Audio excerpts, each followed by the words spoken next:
Bonjour à tous, aujourd'hui on se retrouve pour une nouvelle FAQ. Vous nous avez envoyé plein de questions sur les réseaux sociaux, par mail, on a dû faire un choix, on ne pourra pas répondre à tout, mais j'espère qu'on va pouvoir vous renseigner un peu plus sur la marque, les choses à venir.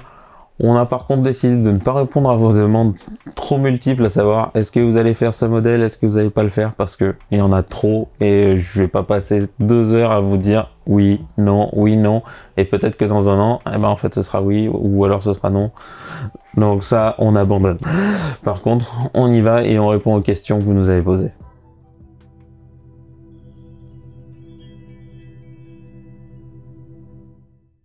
Est-ce que dans le cas de la reproduction d'une voiture de rallye miniature, vous devez obtenir l'accord de l'intégralité des sponsors présents sur le véhicule, en plus de l'accord du propriétaire du dit véhicule? En fait, la voiture, elle est protégée par une licence. Ça protège le design global de la voiture et ça correspond à la marque. Donc par exemple, si on prend l'idée du Caddy, on est protégé par le copyright Volkswagen. Le produit, la voiture, elle est protégée par la propriété intellectuelle pendant 25 ans. Au-delà de ces 25 ans, elle est plus protégée. Ensuite, concernant la déco, non, on peut pas. Je vais vous montrer. Si je prends ce modèle, qui est un modèle qui va pas tarder, on a quand même pas mal de déco, mais c'est impossible pour nous d'obtenir l'accord de toutes les entreprises qui sont dessus, spécifiquement pour le rallye, parce que souvent on a des voitures de rallye qui sont très chargées. Donc en fait, la loi en matière de reproduction de miniatures, elle est assez simple. On a le droit de reproduire une voiture qui a existé. Et ça, à ce moment-là, les sponsors, on n'a pas besoin de les contacter. Par contre, si je fais une boîte aux couleurs des sponsors, là c'est pas pareil. Parce que là, j'utilise le sponsor à des fins commerciales. Donc tant qu'il s'agit de reproduire un véhicule qui existe, il n'y a pas de problème. Pourquoi ne pas faire plus d'ouvrants? Pourquoi on ne fait pas plus d'ouvrants? Tout simplement pour des questions de prix. Solido, on a décidé qu'on gardait nos modèles à un prix abordable, entre 40 et 50 euros, chez tous les revendeurs. Et pour ça, on doit maintenir le nombre de pièces qui composent le véhicule. À partir du moment où je vais avoir plus d'ouvrants, j'ai plus de pièces. Si je fais un capot, il me faut un moule de capot en plus. Si je mets le moteur dans le capot, il me faut un moule d'ABS en plus. Toutes ces pièces-là, qui ne représentent pas grand-chose, quelques centimètres pour vous, elles représentent un coût, et ce coût, à la fin, c'est le client qui le paye. Donc nous, on a décidé qu'on était sur une ligne tarifaire acceptable pour tout le monde, à un prix raisonnable pour se faire plaisir, et donc on le fait pas. Et puis sinon, Solido est toujours là. Combien de temps s'écoule entre le moment où vous choisissez de faire un modèle et son arrivée dans les rayons? Alors, il s'écoule environ une année entre le moment où on décide de faire le modèle et le moment où il arrive sur les étagères. Mais parfois, il peut se passer un petit peu plus. Je m'explique.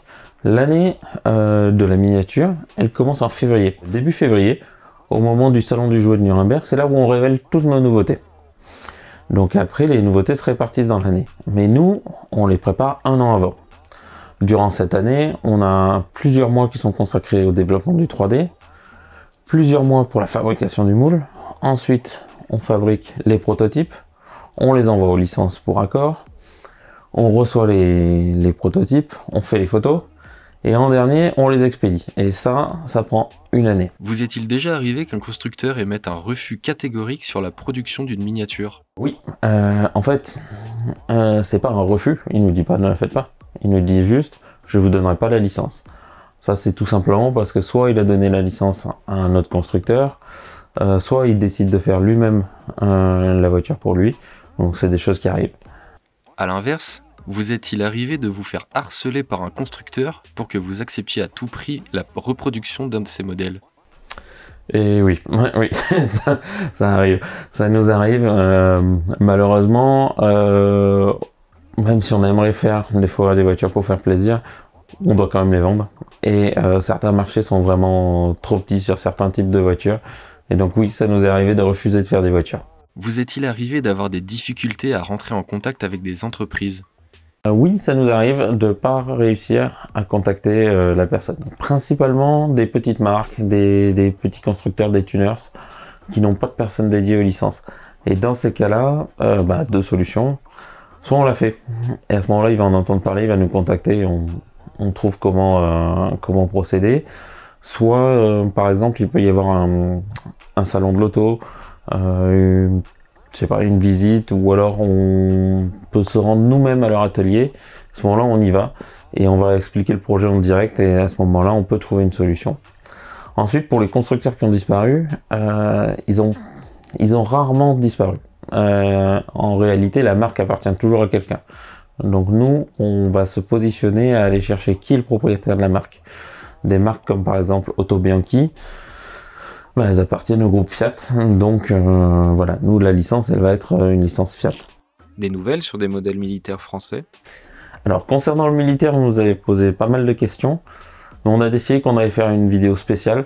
Donc aujourd'hui, je répondrai pas aux questions sur le militaire, mais je vous donne rendez-vous prochainement pour avoir ces infos-là. Que sont devenus les outillages de la Renault Colorale au 1/18e? Alors, concernant la Colorale, on les a toujours, les outillages. C'est simplement qu'aujourd'hui, sur le marché, il est difficile pour nous de vendre ce modèle. Donc c'est pour ça que pour le moment, on l'a mis en sommeil. Elle reviendra prochainement, mais aujourd'hui, c'est un modèle de notre gamme qui est mis en sommeil. Qu'en est-il de la production Made in France? Concernant la production en France, on a bien avancé, c'est-à-dire qu'un atelier a été monté. On y réalise pour le moment uniquement des personnalisations. On vous le présentera, ça fera l'objet d'une petite vidéo. Mais aujourd'hui, j'ai rien à vous montrer. À quand des voitures white body avec des accessoires pour les personnaliser? Des voitures avec des kits de personnalisation, c'est à l'étude. En fait, c'est même plus qu'à l'étude, on y travaille pas mal dessus. Mais il faut savoir qu'entre le moment où on étudie, le moment où le projet sort, et puis notre carnet de production en fait qui est déjà pas mal plein, on peut pas sortir tous les modèles. Mais sachez qu'en tout cas, on travaille déjà sur ce projet-là. Quelle est la quantité minimale de voitures que vous pouvez faire à partir d'un moule existant? À quand des séries limitées et numérotées comme chez Automobile? Nous, on a une grosse usine pour Solido, et cette usine, elle ne peut pas faire des petites productions. C'est pas un outil adapté à la petite production. Donc, les plus petites productions qu'on fabrique chez Solido sont de 1000 pièces. Alors, pourquoi on les numérote pas? Tout simplement parce qu'on fonctionne dans un travail de groupe. On a Automobile, on a GT Spirit, qui eux sont des séries limitées numérotées. Pour le moment, Solido veut pas aller là-dessus.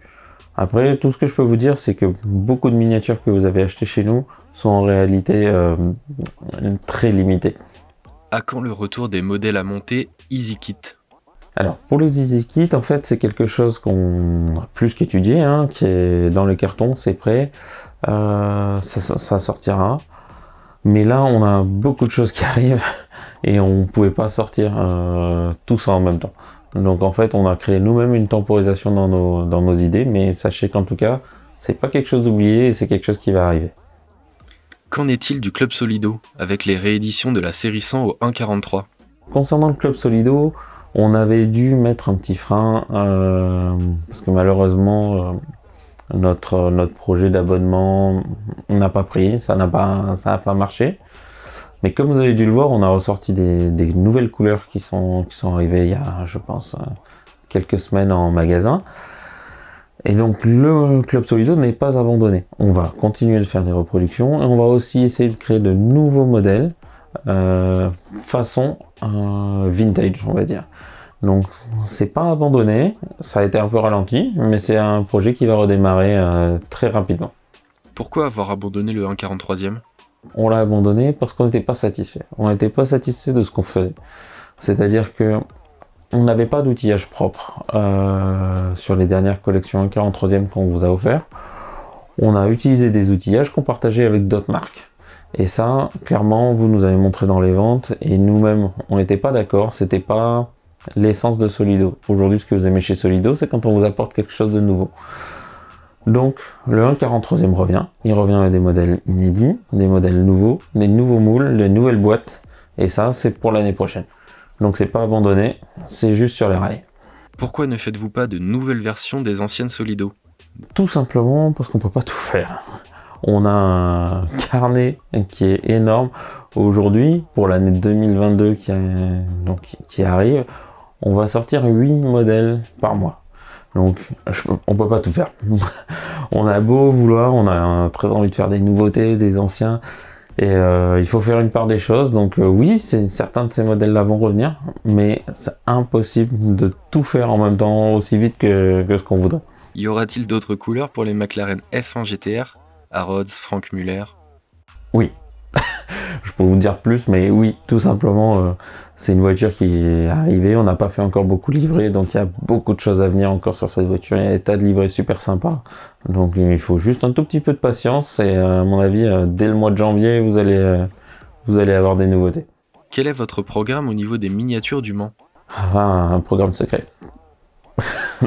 Non, en réalité, je peux pas vous dire tout ce qu'on va sortir, mais on va continuer à développer la gamme du Mans avec de nouvelles voitures endurance.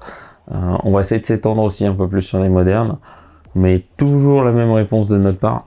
On peut pas aller plus vite que la musique. Il faut nous laisser le temps de développer les modèles, mais vous en aurez chaque année des tas de nouveaux qui vont arriver. Pensez-vous proposer des miniatures de voitures produites durant la première moitié du XXe siècle? Alors, est-ce qu'on pense? Oui. Est-ce qu'on va le faire? Pour le moment, non.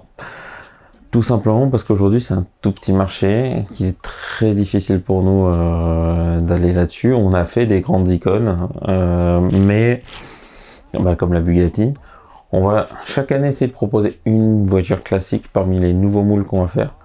Mais aujourd'hui, ce sont des véhicules un petit peu difficiles, un petit peu confidentiels, qui parlent pas forcément à notre génération d'acheteurs. Dont vous faites peut-être partie. Voilà. Donc pour le moment, c'est pas une gamme qu'on compte étendre à outrance. Vous aviez dit dans la première vidéo vouloir faire des véhicules inédits.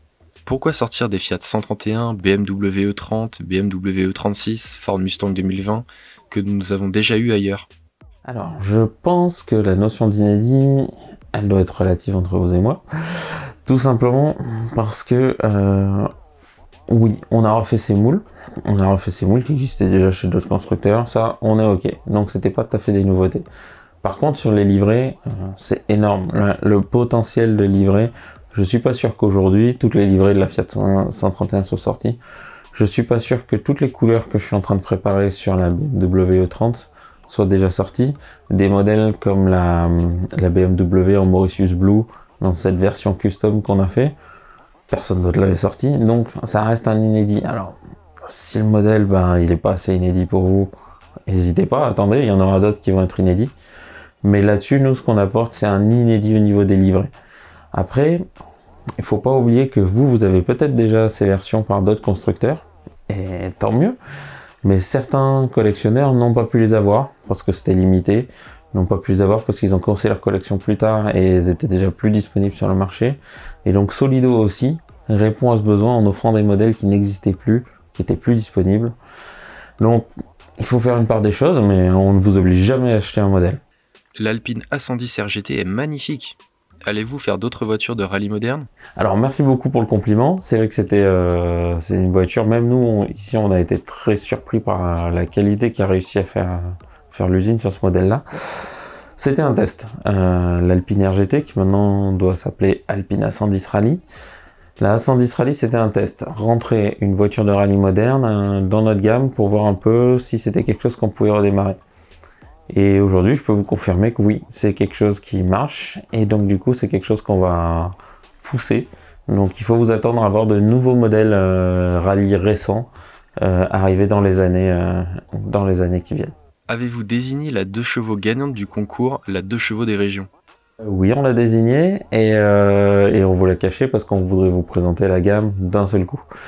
Car en fait, ce n'est pas une voiture des régions qui va gagner, c'est une collection complète qu'on a lancée. On a pris un concept qui nous a été envoyé et ce concept-là, on l'a dupliqué à plusieurs régions de France. Donc cette collection, on va vous la présenter plus tard quand elle va arriver. Elle devrait arriver cet automne ou à la rentrée.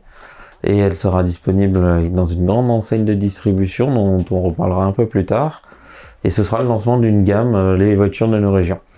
Donc rendez-vous un peu plus tard pour plus d'infos, des photos et découvrir ces modèles. Est-ce qu'un jour, un nouveau livre collector sur l'histoire Solido sortira? Effectivement, c'est une idée qu'on a, on y pense. Aujourd'hui, on est très occupé sur le développement de la marque. Mais c'est quelque chose qu'on aurait aimé faire. On pensait le faire pour l'année prochaine, pour les 90 ans de la marque. Mais ça demande beaucoup de travail. Mais en tout cas, c'est quelque chose qui est à l'étude. On aimerait bien faire une compilation des modèles qu'on a sortis. À quand un musée Solido? Oula, c'est un peu tôt pour nous. On n'est pas encore au musée. On est encore en train de finir notre showroom. Mais en tout cas, merci beaucoup. Si vous pensez que Solido mérite un musée, c'est vraiment cool. Assurez-vous un SAV sur un éventuel metal fatigue des voitures actuelles? Le problème du metal fatigue, c'est un peu compliqué. Nous, on a repris la marque Solido en 2015. Et les problèmes de metal fatigue, ça concerne des modèles qui ont été produits avant. Alors, on ne dit pas qu'on s'en occupe pas. Malheureusement, comme vous avez peut-être entendu, comme on l'a peut-être déjà expliqué dans d'autres vidéos, ou vous l'avez vu sur des forums, quand on a repris la marque Solido, on l'a repris et beaucoup d'outillages avaient disparu, beaucoup de choses comme ça. C'est pour ça que les nouveaux modèles que vous avez ne sont pas les mêmes que ceux d'avant. Donc toute cette production-là, on n'a rien. Donc je peux pas assurer un SAV sur des modèles où malheureusement j'ai aucune pièce détachée, aucune information. Voilà, je suis désolé pour tous ceux qui sont concernés par ce problème-là. Nous, c'est un problème qu'on surveille sur les nouvelles productions pour pas que ça se reproduise. Mais aujourd'hui, je n'ai pas de pièces détachées pour pouvoir répondre à cette problématique-là. Est-ce qu'un jour les clients pourront acheter directement chez vous? Pour le moment, c'est pas à l'ordre du jour. On a vraiment décidé avec Solido de faire le choix de pousser le marché des revendeurs. C'est quelque chose de très fort, tout simplement parce qu'on a un automobile de l'autre côté qui fonctionne en vente directe. Et donc du coup, on voulait avoir une marque qui soit, elle, proposée avec ce réseau des distributeurs et des revendeurs. Donc pour le moment, c'est pas à l'ordre du jour. Peut-être un jour ça changera, mais en tout cas aujourd'hui, c'est pas du tout au programme. Comment l'histoire de Solido a-t-elle débuté et où? Concernant l'histoire de Solido, elle a débuté en 1932, d'où le fait qu'on va bientôt fêter un anniversaire. Et je pense que comme l'année prochaine, c'est les 90 ans de Solido, ça va être pour nous l'occasion de faire une série de vidéos explicatives sur l'histoire de la marque, essayer de rassembler des modèles, de rencontrer des collectionneurs, des gens qui vont pouvoir vous parler de tout ça. Donc je vais pas répondre aujourd'hui à l'histoire de Solido, mais je vais plutôt vous inviter à suivre notre chaîne et nos réseaux sociaux. Et vous devriez découvrir prochainement toute une série de vidéos sur ce thème-là. Pourquoi ne trouve-t-on pas des Solido dans tous les magasins de jouets ou les grandes surfaces, alors que vous faites des modèles pour Leclerc et que dans mon Leclerc il n'y a jamais de Solido? Alors ça, c'est une bonne question. Vous êtes nombreux à nous appeler pour ça. Alors je sais pas si vous êtes au courant, mais on ne peut pas forcer les gens à acheter nos produits. Donc on aimerait vraiment être partout. Si on pouvait, on serait très très fiers de voir nos produits partout. Mais aujourd'hui, je peux pas aller voir chaque magasin et les forcer à prendre les modèles. S'ils veulent pas les prendre, ils les prennent pas.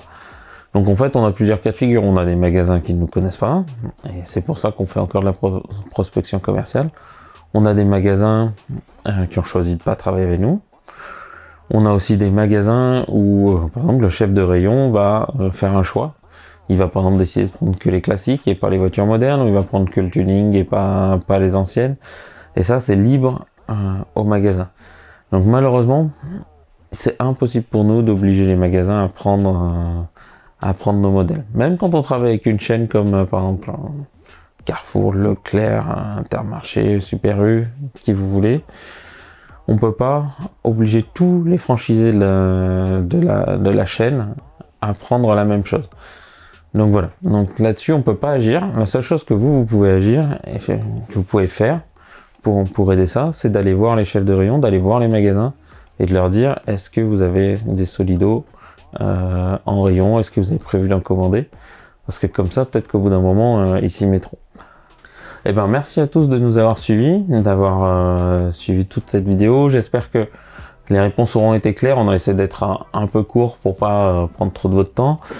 On vous donne rendez-vous sur tous nos réseaux sociaux, sur notre site web. Vous pouvez suivre notre actu et très prochainement encore dans d'autres vidéos avec plus de questions. N'hésitez pas à nous contacter. Merci.